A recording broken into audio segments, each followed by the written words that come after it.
રાઠોડે ધાક ધમકીની ફરિયાદ નોંધાવી છે।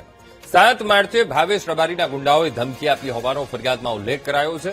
10 લાખની લેતી દેતીમાં પાટણ હાઈવે પર કારમાં તોડફોડ કરી હોવાનો પણ આરોપ લગાયો છે। 10 લાખની ઉઘરાણી કરવા આવેલા ભાવેશ રબારીના ગુંડાઓ પર તોડફોડ કરવાનો આરોપ છે। તો ભાવેશ, ભાર્ગવ, અકી દેસાઈ, દેવુ દેસાઈ સહિત 7 લોકો સામે ફરિયાદ। તો જિલ્લા પોલીસ વડા સાથે અલ્પેશ ઠાકોરની બેઠક પછી ફરિયાદ નોંધાઈ છે। તો જીતુભા રાઠોડે ભાવેશ રબારી પાસેથી 10 લાખ રૂપિયા લીધા હતા। 15 દિવસ પહેલા ભાવેશના માણસોએ ધમકી આપીને તોડફોડ કરી હતી।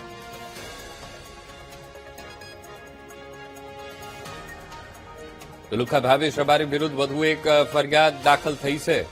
આ મુદ્દે સંવાદદાતા ભરત પ્રજાપતિ ફોનલાઈન પર। ભરત, પાટણના ગુંડા ભાવેશ રબારી સામે વધુ એક ફરિયાદ। ભરત, ચોક્કસથી અંકુર, પાટણના ચાણસ્મા તાલુકાનું જીલિયા ગામ છે અને જીલિયા ગામના જે વતની છે, જે કુખ્યાત મસ્તાની ગેંગનો મુખ્ય સૂત્રધાર છે ભાવેશ રબારી અને તેના ભાઈ ભાર્ગવ રબારી ઉપર વધુ એક ફરિયાદ નોંધાણી છે। સૌથી મહત્વની બાબત છે કે 7/3/2026 રોજ જે રીતે જીતુભા જે રાઠોડ છે તેઓ દ્વારા ભાવેશ રબારી પાસેથી 10 લાખ રૂપિયા લીધા હતા અને તેની જ લેતી દેતી બાબત ભાવેશ રબારી અને જીતુભા વાઘેલા સામે બંને વચ્ચે કેટલા ઘણા સમયથી માથાકૂટ ચાલતી હતી। આ જ અદાવતના કારણે જે રીતે જીલિયા ફાર્મની અંદર હુમલો કરવામાં આવ્યો તેનું પણ મુખ્ય કારણ આવ્યું છે અને જે રીતે ભાવેશ રબારી અને તેના નાગરિકો દ્વારા જે જીતુભા વાઘેલા રાઠોડ ઉપર જે રીતે હિંસકારો હુમલો કરવામાં આવ્યો હતો, પાટણના હાઈવે વિસ્તાર ઉપર જીતુભા વાઘેલા પોતાની ગાડી લઈને જતા હતા તે સમયે તેની ઉપર હુમલો કરવામાં આવ્યો હતો।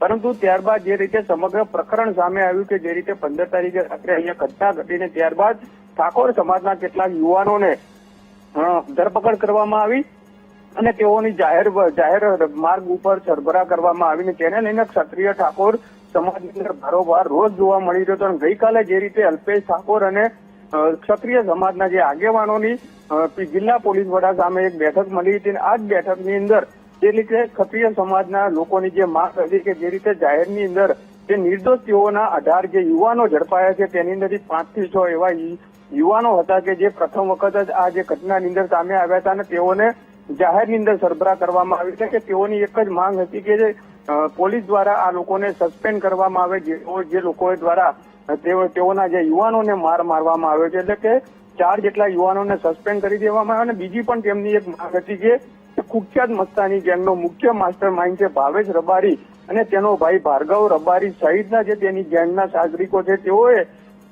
જીતુભા વાઘેલા ઉપર રાઠોડ ઉપર જે રીતે હિંસકારો હુમલો કરવામાં આવ્યો તેને જ પગલે જે અત્યારે આ સમગ્ર પ્રકરણની અંદર પોલીસ કસ્ટડીમાં છે તેવા જ જીતુભા ઠાકોર દ્વારા આ સમગ્ર પ્રકરણની અંદર હવે ઘટનાને 15 દિવસ બાદ પોલીસ ફરિયાદ નોંધાણી છે। એટલે કહી શકાય કે ભાવેશ રબારી ઉપર વધુ એક ગુનો નોંધાણો છે।